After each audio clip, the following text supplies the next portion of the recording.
what's good? This is Mike Shiner.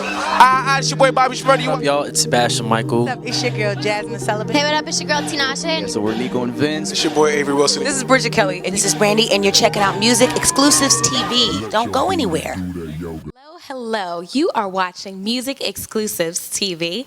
I'm your host, Tabitha Williams, and I'm sitting here with Deitrick Haddon. We're in New York. We're going to talk about it all. New York, we are going to talk about the get right, the music. We got it for you. Don't move. When just sit up, saved by grace. Yeah. You know God's love you. Everybody got a path. When just sit up, saved by grace. But ain't everybody got a future. Don't listen to nobody. Yo, it's your boy D Hattie, your favorite preacher of LA. Keep it locked right here at Music Exclusives TV for the best in all of entertainment. You heard? Yeah. What's up, girl? Give me some. Hey, what's up? What's up? What's up? It's good to be here with you. Good It's great to have you here. Absolutely. Welcome back. You're fresh from the Bahamas. Fresh from the Bahamas. And you're from the Bahamas? Yes. Wow. Yeah. Wow. I love Family out there. So shout out to the family. Hey, guys. You got that beautiful island look. I love that. It's amazing. Thank you. Thank you. Let's talk about masterpiece. Yes, let's talk about it. What is the masterpiece? Well, I'm not really saying that it's a masterpiece because it's the best album ever, even though Why not? Well, I think it's my best work. Okay. But I'm saying like the good, the bad, the ugly, the ups, the downs, the twists and turns, the betrayal, the joy, the hurt, the pain, everything that you're going to go through in your life is going to culminate to be something beautiful, and it's a masterpiece. A lot of times when you're in the trials and tribulations, you don't understand that God is working something out. But when you get out of the storm, you'll be able to look back and say, man, God was working things out and I didn't really understand it. But now I see the big picture. It's a masterpiece. Now that's where I am in my life right now. When I look at my kids and my beautiful wife and my life, just my mindset as a man and as a father, I have to say, man, the journey was all necessary. And if I had to go through it again, I'll go through it to get this blessing. Let's start with Sinner. With that song. Sinner, saved by grace. And you said a whole lot in that song, and it was like, wait a minute. Yeah. Let's talk about, you said that you felt like you had lost your faith in God. Yeah, it's the first verse says, I used to be that preacher telling people what to do, judging everybody, full of pride and self-consumed. But one day, I fell so hard that I couldn't even pray. And how you going to be a preacher? And your job is to connect people to God. Right. And when you pray, there's no connection. Let's talk about it. What is that feeling? Do you feel like you don't hear? Like, let me tell you what my biggest problem was. I was burnt out.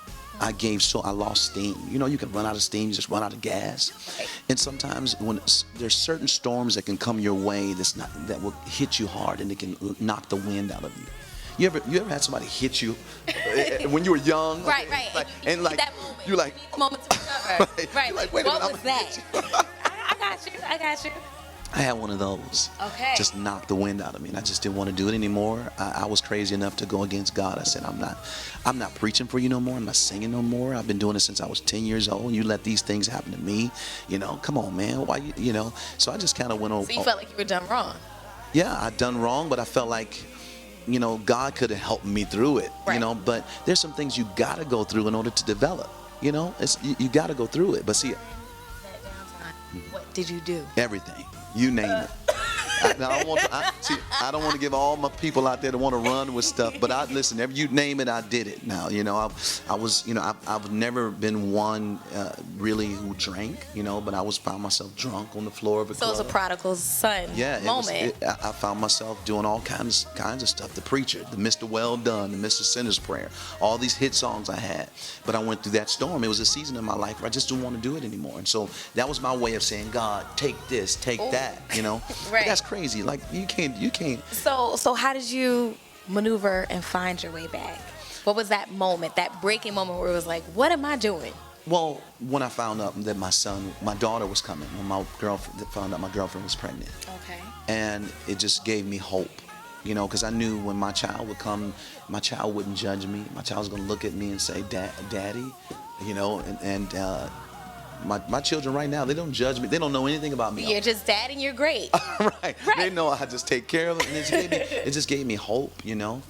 because I never thought I could have kids. It was, you know, it's my story is deeper than anybody really knows. Like one day I'll sit everybody down and talk to y'all about it. And I don't think y'all ready. If you can't handle truth, then don't talk to me though. Because a lot of people, I found out a lot of people, they want to know stuff, but they can't handle it when you give them the truth. Okay. You know what I'm saying? Well, let's get into a truthful moment. How do you feel having these labels and then feeling like you have to live up to them, i.e. pastor, i.e. you're a man of the spirit, so you're supposed to do this. How do you handle that label? Well, I don't handle that anymore. I let that go. I'm no longer a prisoner of perfection. I used to be. I'll say that again. I'm no longer a prisoner of perfection. I understand now that I don't have to be perfect to come to God. And now I can lead up imperfect people to God because I have that revelation. And since we're all imperfect, that means we can all journey along with We're all sinners saved by grace. The fact that you're saved is a gift from God. It's nothing of your own works. It's nothing that you could do. It's a gift from God. And so when you understand that, you rest in that, and you don't try to overdo it. Like I set out in the beginning to be the perfect model of a gospel singer and a preacher. I'm a PK. I had to be. I preached my first sermon when I was 11. I directed the choir. I was responsible for the choir, 100 voices when I was 13 years old. Adults. I've always been in the spotlight. Always had, you know, this responsibility. So you've always had the label. Yes, but just because you have the titles, the labels, and the anointing to get it done, correct, it doesn't automatically give you integrity and character. That has to be developed. That's why you see great men who are gifted and anointed to help people, encourage other people. They fall short because they have some areas in their lives that still has to be developed. And sometimes you can be elevated far above your level of integrity. It's okay. I was thrust in the spotlight at 10 and 13. I hadn't grown up yet, so I'm kind of a late bloomer in a lot of stuff. Okay. So when I decided to go against God, I called myself doing something that I'd never done before, and that was drink. So I found myself drunk, passed out on the floor. Because some of my friends said, "Get him up. He don't know what he do. He can't even hold his liquor." Yeah, you know, so get him up. Get him. Right, poor baby, get him. Right, then cover him. This is Deitrick Haddon. We got to put him in the car. Right, you know? right. And so it makes you go to the extreme, you know. But it's all good now because I went through that season, you know. It's over, and I can help somebody. Now I understand. Now I have more compassion for people, you know, that fall into those areas. You know, whatever it is, I have compassion for people. Now, someone who's never been to church, maybe they've never even sat down and listened to gospel. In what ways can you pull them in? Well, you pull them in, first of all, by connecting with them, just sharing testimonies, sharing journeys, sharing a journey with them, you know. And I think we all can relate to that. We all may have differences of opinions when it comes to scriptures and breaking down different interpretations of scriptures, because that's why we have Baptist, Methodist, Presbyterian, Pentecostal, evangelistical. We have all Catholic. We have our different views of the word. But we can agree on love. We can agree on betrayal, pain, storms and trials, maybe not being able to pay our bills at some point or whatever. Right. We all, just regular stuff, you know what I'm saying? That's how you first win people. You just connect with them. And that's what Jesus did when he met that woman at the well. Remember, he said, I already know your stuff. You got 5 husbands, and the one that you're with right now ain't even yours. You sleep, you're shacking up with him. Right. But he was saying, like, I'm not concerned with that. That can be fixed. Like, there's a root to that. There's a reason why you've gone from man to man. So I can fix that. I want to let you know that doesn't intimidate me, and I want to introduce you to this love that will, this well of water that will never run dry. And so I think that's very important. People already know they have issues. You know what I'm saying? They don't need you to just ram it down their throat and say, look what you did. Look, you can't go come to God. That's not even the way Jesus showed us. Now, I'm a Christian. I'm trying to be like Jesus. Jesus showed us how to love people wherever they are. I mean, wherever it is. They in the bed with the wrong person. Jesus still loves you. You just robbed somebody. The Lord still loves you. Right. You just got to get his child in order. That's all. But the way you do that is you win people through love. The Bible says, with love and kindness have I drawn thee. Christianity doesn't give you a right to judge people. It gives you the right to love people wherever they are. That's what Jesus did. See, that's so, I hope everyone is listening, because everything that he's saying is just, it's full circle, and it's bringing everything in. It's talking about Christianity. What journey will we go on with Masterpiece? We know that your journey making the album. Can I do that? You can. But what's the journey that we're all going to go on with you?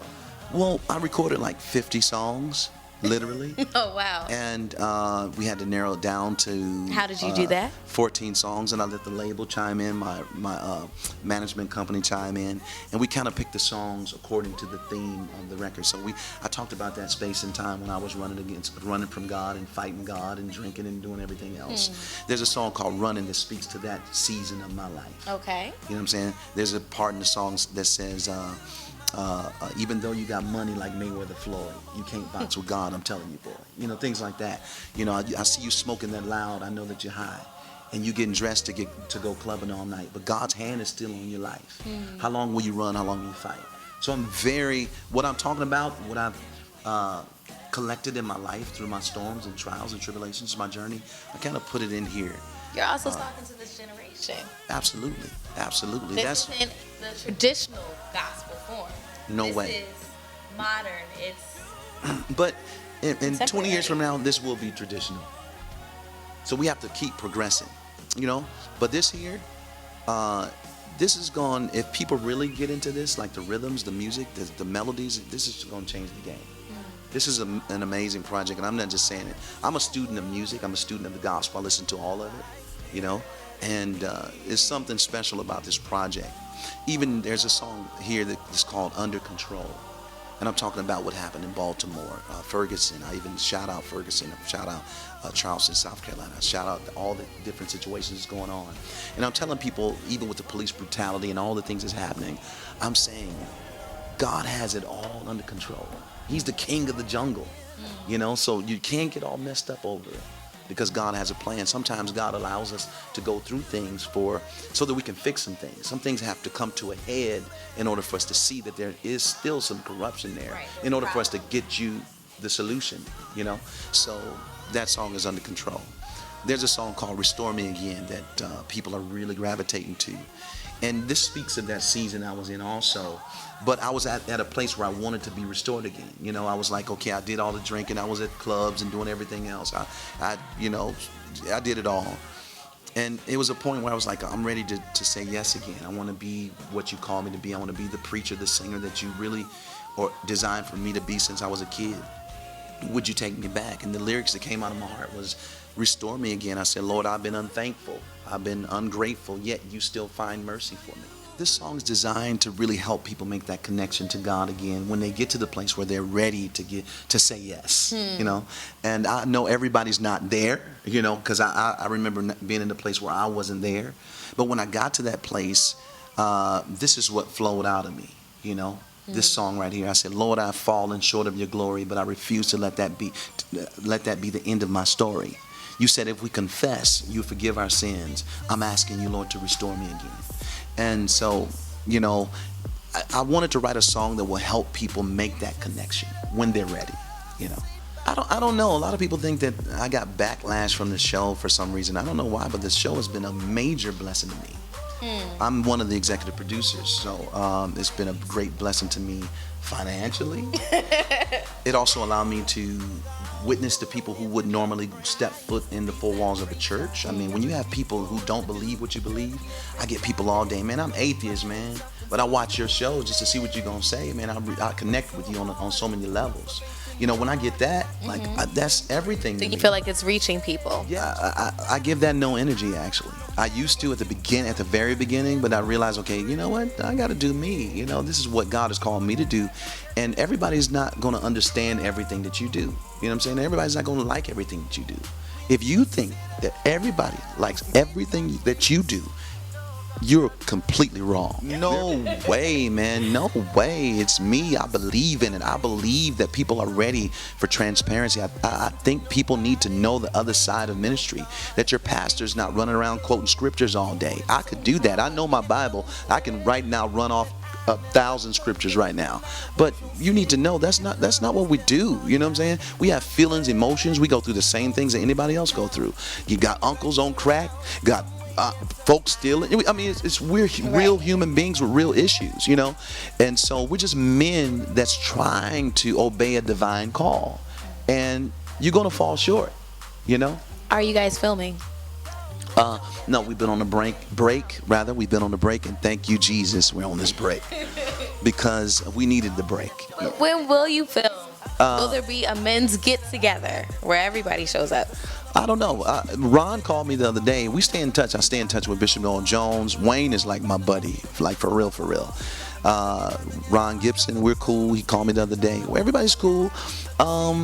We're definitely going to do a season 3. We just don't know when. And they have until December to green light it to say, okay, let's roll, let's rock and roll. So they have until December. Y'all the first hearing this, so I'm giving y'all too much information. But they wanted an extension because we just finished Preachers of Atlanta. Now you're going to see Preachers of Atlanta before you see Preachers of LA again. That's new. I hadn't heard of that. Yes, that's done in the can, ready to go. Okay. But Oxygen is committed to the Preachers brand, so I'm excited about all my people there at Oxygen. Love y'all. Thank y'all so much for the love. Appreciate you. What about Fix My Choir? Fix My Choir. That's done. We're not coming back with that. No? I got something better. Oh. Absolutely better. We're going to make the announcement the first quarter of 2016. I have a brand new show. We'll talk about it. Some shows, that show was amazing. But it's so much that comes with producing a show that people don't understand, like the behind the scenes things. You have to have the right people, the right showrunners, everything. It's a lot that I've learned over the years that can keep you from going into a second season. But the numbers were there. People watched Fix My Choir. They love Fix My Choir. I enjoyed it. Michelle enjoyed it. I enjoyed working with Michelle. But it was just a hard show to produce. So my goal was to step back and produce something, a hybrid of that, like the next level of it, make it easier to produce behind the scenes. And that's what we're going to do. With the help of a good woman. Okay. Shout out to Dominique. Dominique, what a baby. Because of her, I'm able to make those transitions very smooth from being a producer, songwriter, traveling on the road, and being a father. She helps me do everything. She's everything to me. God really, I stumbled on a blessing with Dominique. I did. A major blessing. Yeah. I want you to complete the following sentences. Uh-oh. Oh, yeah. Fill in the blank. With Thanksgiving coming, I am most thankful for my family, my 3 kids, my wife. I'm most thankful for my family, and I'm thankful for my life. I'm thankful for my career. There was a time when I thought, hey, my career was over. So I'm thankful for a lot of things. Okay. The misconception in marriage is the biggest misconception. That that in this culture that it doesn't last, but it can last. My mother and father, they've been married for 40 years. My uncle Ernest and his wife were married for like 50-something years. Shout out to Eric and Marilyn Morganson in Detroit, Michigan, Dearborn Heights, Michigan. They've been married for 50-something years. Beautiful couple. So it works. I mean, if you don't allow anything to infiltrate the marriage, you got to lock the door, lock the back door, seal the window, cover it. If you do that, your house will be straight. You'll be good. Well, you just the next one was the key to marriage. Communication is key to any relationship, but to a marriage, you have to communicate about everything. I mean, that thing that you're really feeling and you want to tell your significant other, you have to find a way to communicate it. And then if you don't have no communication at all, or you're having a hard time communicating, that's like a ticking time bomb. It's not going to last long. You have to master the art of listening, not just listening to respond. Right. A lot of times we listen because we want to get our point across. I heard what you said, but you know what? I got something to say to that. You know what I'm saying? No, you listen to really hear what your significant other is saying. And once you master that, you're good. Because we know how to talk, but do you know how to listen and like really hear her heart or his heart? Fatherhood, I'm growing in that. It's amazing for me. It's a great adventure for me. I love being a father now. It allows me to relive my kid days when I was a child. So if y'all see me on Instagram, I got gorilla suits on. I'm going to pumpkin patches. I'm doing all kind of stuff, So yeah. What words can you leave our viewers with who don't know about grace, may not have even prayed? What can you leave them with? Man, you don't have to be perfect to come to God, And it took me to fall hard to get that revelation. You know, I was a preacher's kid, and I set out to be perfect. I set out to be the perfect model of a preacher, but I fell hard. And when I fell on my back, I looked up and understood that I didn't have to be perfect, you know, to come to God. So you don't fall out of grace, you fall into grace. God has already set it up for you to be able to come to Him in wherever or whatever space that you're in. So just wherever you are now, just lift your hands. I know this is music exclusives, but just lift your hands and just receive it, man. It's a gift from God. It is what it is. Put them up. Thank you so much for sitting here with us. No doubt. And thank you for watching. Once again, you are watching Music Exclusives TV. Go out and get Masterpiece. This is Deitrick Haddon, and I'm your host, Tabitha Williams. Catch you later.